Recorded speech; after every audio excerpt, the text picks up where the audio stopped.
네, 오늘장을 명쾌하게 저격해보는 람 기자의 3시 40분입니다. 안녕하세요. MTN 증권부 김혜람 기자입니다. 서로 한 차례씩 공포탄을 교환한 미중 관세 반려 이후에 금융시장은 대체로 안정을 찾은 모습을 보였습니다. 오늘 코스피 거래대금이 5조 원을 좀 넘어서 그 거래가 아주 활성화된 모습은 아니었지만 그래도 코스피도 상승 마감을 했고 원달러 환율은 1,112원대로 내려왔습니다. 미국 증시의 상승 마감 그리고 또 고용 지표가 호조를 보였고 또 미국이 피해가 예상되는 미국 기업을 위해서 1년 동안 관세 면제 예외를 인정해 주기로 하는 등 좀 다소 누그러진 태도를 보였기 때문에 이것이 우리 상승에도 어느 정도 영향을 끼친 것으로 보입니다. 또 저가 매수세도 좀 일부 들어온 것으로 보이고요. 두 나라의 추가 관세 부과는 양쪽의 피해가 좀 크기 때문에 장고에 들어갈 가능성이 높아 보이는데요. 그래서 이제 증시의 관심은 이번 주부터 시작되는 2분기 어닝 시즌으로 돌려졌습니다. 지난주에 삼성전자 실적 발표를 시작으로 2분기 어닝 시즌이 시작이 됐죠. 코스피 200기업들의 2분기 영업이익 전년보다는 8.7%가 높아질 것으로 예상이 되긴 하는데 여기서 좀 중요하게 보셔야 될 게 예상 실적치가 시간이 흐를수록 낮아지고 있다는 겁니다. 시장 조사업체 FN가이드에 따르면 2분기 실적 컨센서스가 매출액은 약 450조 원, 영업이익은 약 48조 원으로 전년보다는 5%와 9%씩 오를 전망입니다. 이 순이익은 32% 급감한 25조 원이 예상이 됩니다. 그런데 이게 약 3개월 전에 비하면은 매출액과 영업이익 예상치가 2%, 4%씩 줄어들었습니다. 일단 얘기 많이 들으셨겠지만 삼성전자부터 살짝 짚어보겠습니다. 2분기 매출액은 58조 원으로 전년보다는 5%가 낮아졌고 영업이익은 14조 8천억 원으로 전년보다 5%가 올랐습니다. 그동안 삼성전자 실적 사상 최고치를 여러 번 갈아치웠다 보니까 이번에 신기록 행진을 멈추면서 가이던스 발표 날은 하락세를 보였는데요. 증권가 예상치도 밑도는 수준이었고요. 그러다가 오늘은 저가 매수세, 아무래도 굉장히 낮은 수준이다 보니까 저가 매수세가 들어왔습니다. 전문가들은 삼성전자의 실적이 기대치에는 미치지 못했지만 시장의 눈높이가 워낙 현저히 좀 낮아져 있기 때문에 아주 중차대한 실적 변수로 보기는 어렵다고 말합니다. 또 다행히 3분기 이후의 전망은 밝은 편입니다. FN가이드에 따르면 삼성전자는 3분기에 영업이익 17조 2천억 원, 또 4분기에는 17조 3천억 원에 달할 것으로 예상하고 있습니다. 또 삼성전자 다음 달에는 미국 뉴욕에서 갤럭시 노트 9 신제품을 또 공개하기도 하는데요. 이 삼성전자 사업부 내에서 부진한 모습을 보이고 있는 IM 사업부가 실적을 좀 만회할 수 있을지 봐야겠습니다. 또 여기에 반도체 부문은 3분기와 4분기 성수기에 진입하게 됩니다.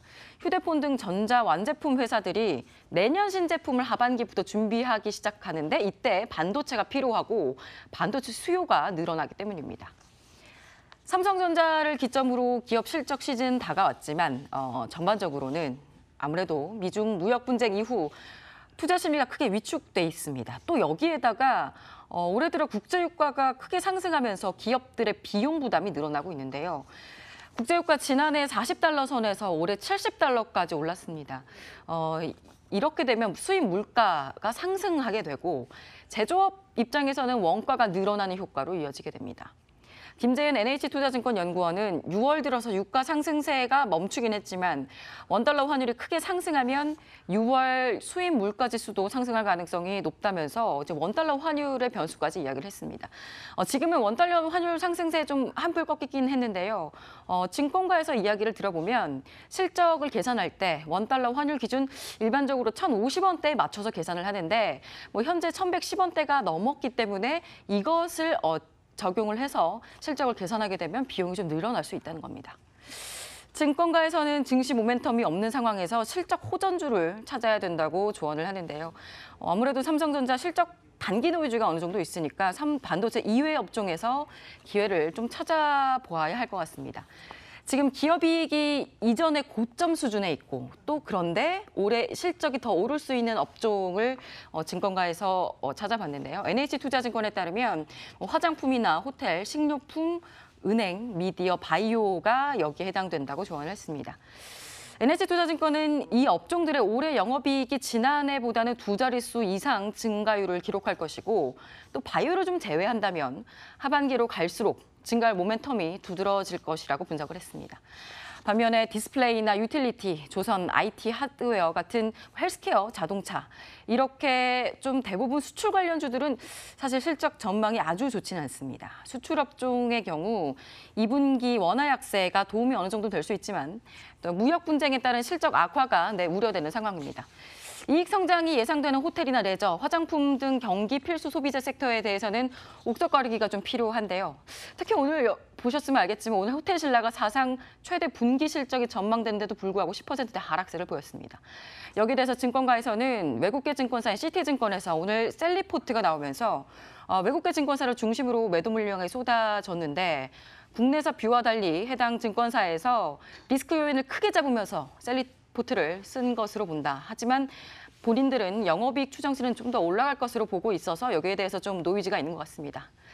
네, 이렇게 또 여러분 이런저런 이슈들도 계속해서 나오고 있고 국내 증시 둘러싼 비우호적인 환경에서 섹터 쏠림보다는 종목에 대한 선별적인 접근이 필요하겠습니다.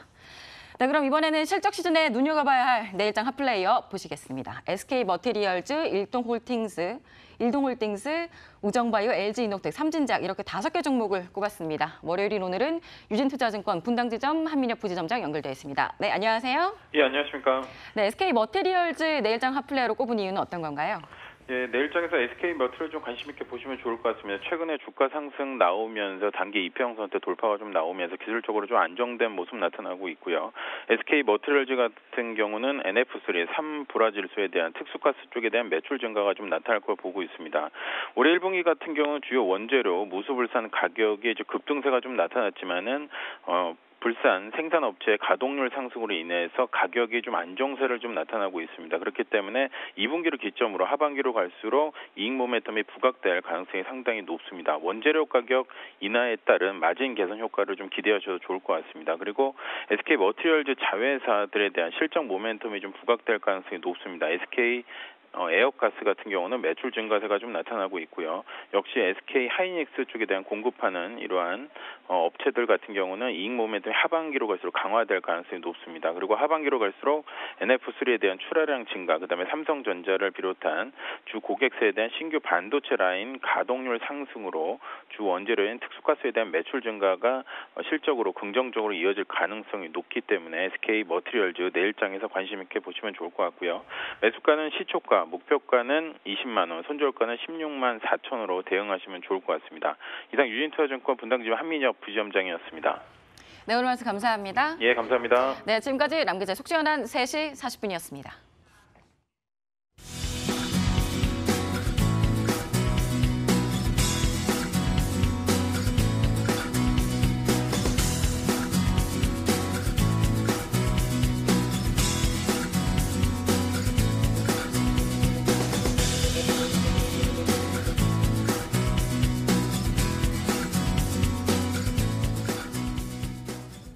내일 같은 시간에 뵙겠습니다. 고맙습니다.